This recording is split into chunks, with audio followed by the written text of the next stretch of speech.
ఆధారాలతో సిబిఐ చెప్తుంటే ఆ విషయాలు మేము మాట్లాడుతుంటే మేము మాట్లాడడానికి వీల్లేదు అంటున్నారు. ఇది న్యాయం అవునో కాదో రాష్ట్ర ప్రజలందరూ గమనిస్తున్నారు. జగన్మోహన్ రెడ్డి గారికి ఒక చిన్న రాయి తగిలితే దానికి హత్యాయత్నం అని పెద్ద బ్యానర్ ఐటమ్గా వేసుకున్నారు. అంటే ఒక చిన్న రాయితో మిమ్మల్ని హత్య చేసేంత ప్రయత్నం జరిగింది అని మీరు చెప్తున్నారు.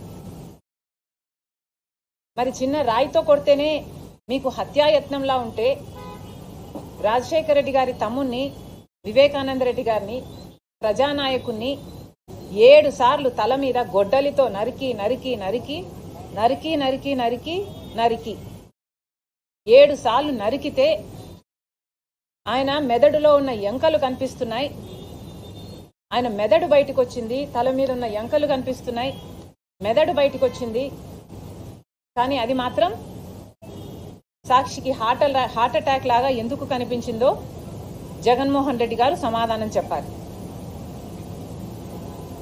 చనిపోయినప్పుడు వివేకానంద రెడ్డి గారు చనిపోయినప్పుడు సిబిఐ కోరిన జగన్మోహన్ రెడ్డి గారు, సిబిఐ ఎంక్వైరీ కోరిన జగన్మోహన్ రెడ్డి గారు అధికారం లేకొచ్చిన తర్వాత సిబిఐ ఎంక్వైరీని ఎందుకు వద్దన్నారో జగన్మోహన్ రెడ్డి గారు ప్రజలకు సమాధానం చెప్పాలి. సిబిఐ దోషులు అని చేర్చిన అవినాష్ రెడ్డి గారిని ఎందుకు కాపాడుకుంటూ వస్తున్నారో, తన అధికారాన్ని కూడా దుర్వినియోగం చేస్తూ కర్నూలులో సిబిఐ అక్యూజ్డ్ని అరెస్ట్ చేయడానికి వస్తే తన పోలీసుల్నే, ప్రభుత్వ పోలీసుల్నే, రాష్ట్ర పోలీసుల్నే కంచగా వేసి జగన్మోహన్ రెడ్డి గారు అధికార దుర్వినియోగం చేసి ఎందుకు కాపాడారో ఒక అక్యూజ్డ్ని రాష్ట్ర ప్రజలకు జగన్మోహన్ రెడ్డి గారు సమాధానం చెప్పాలి. 5 సంవత్సరాలుగా మీరు కాపాడడం ఒక ఎత్తు అయితే 5 సంవత్సరాల తర్వాత ఒక అక్యూజ్డ్ని, అది కూడా రాజశేఖర రెడ్డి గారి సొంత తమ్ముడు వివేకానంద రెడ్డి గారిని అతి క్రూరంగా ఘోరంగా చంపించారు అని అక్యూజ్డ్గా సిబిఐ చేర్చిన వాడిని మీరు ఎందుకు మళ్ళీ ప్రోత్సహిస్తున్నారు, ఎందుకు మళ్ళీ ఎంపీ టికెట్ ఇచ్చారో రాష్ట్ర ప్రజలకు జగన్మోహన్ రెడ్డి గారు సమాధానం చెప్పాలి. అన్నిటికంటే ముఖ్యంగా జగన్మోహన్ రెడ్డి గారు సమాధానం చెప్పాలి.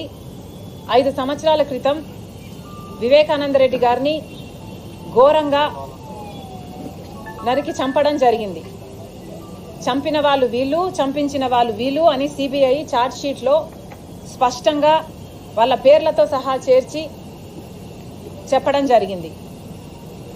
ఇవన్నీ సరిపోవన్నట్టు వివేకానంద రెడ్డి గారిని ఒకసారి చంపించడం సరిపోదు అన్నట్టు ఎన్నిసార్లు వివేకానంద రెడ్డి వ్యక్తిత్వాన్ని మీరు మళ్ళీ మళ్ళీ ఇంకెన్నిసార్లు చంపుతారో ప్రజలకు సమాధానం చెప్పాలి. ఒకసారి గొడ్డలితో నరికి ఎంత ఘోరంగా చంపారో రాష్ట్రం అంతా చూసింది. ఆ తర్వాత గత 5 సంవత్సరాలుగా కనీసం ఒక 500 సార్లు వివేకానంద రెడ్డి గారిని, ఆయన వ్యక్తిత్వాన్ని మీరు మళ్ళీ మళ్ళీ ఖూనీ చేశారు. ఎందుకు అని అడుగుతున్నాం. పైనేమో రాజశేఖర రెడ్డి గారి ఫోటో సాక్షి, కిందేమో సొంత తమ్ముడు రామలక్ష్మణులా బతికిన తమ్ముణ్ణి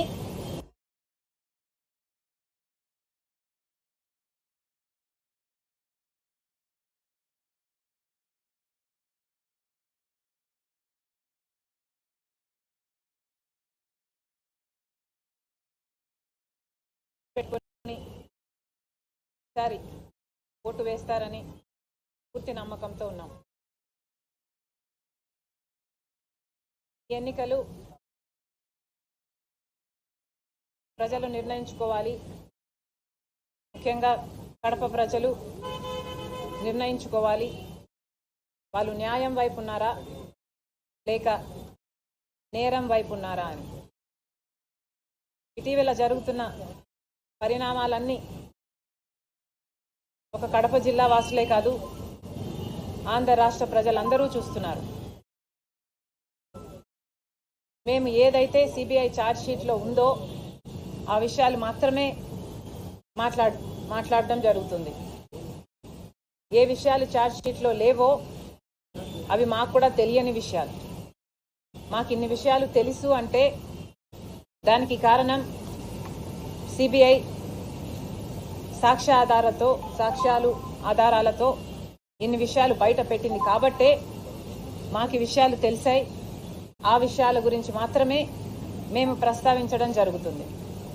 అలాంటిది ఈరోజు రైట్ టు స్పీచ్ అన్న కాన్స్టిట్యూషనల్ రైట్ కూడా విలువ లేకుండా ఈరోజు మేము మాట్లాడకూడదు అన్నట్టు గ్యాగ్ ఆర్డర్ తీసుకొచ్చారు.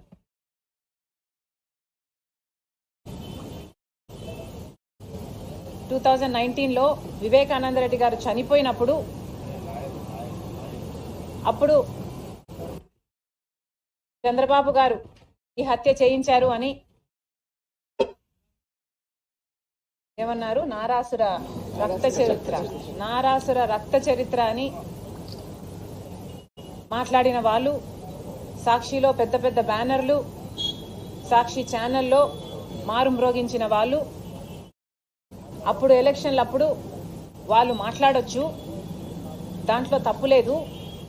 ఇప్పుడు 5 సంవత్సరాలైనా న్యాయం జరగకపోతే మేము గొంతెత్తితే అది కూడా ఏదైతే సాక్ష్యాలు ఆధారాలతో సిబిఐ చెప్తుంటే ఆ విషయాలు మేము మాట్లాడుతుంటే మేము మాట్లాడడానికి వీల్లేదు అంటున్నారు. ఇది న్యాయం అవునో కాదో రాష్ట్ర ప్రజలందరూ గమనిస్తున్నారు. జగన్మోహన్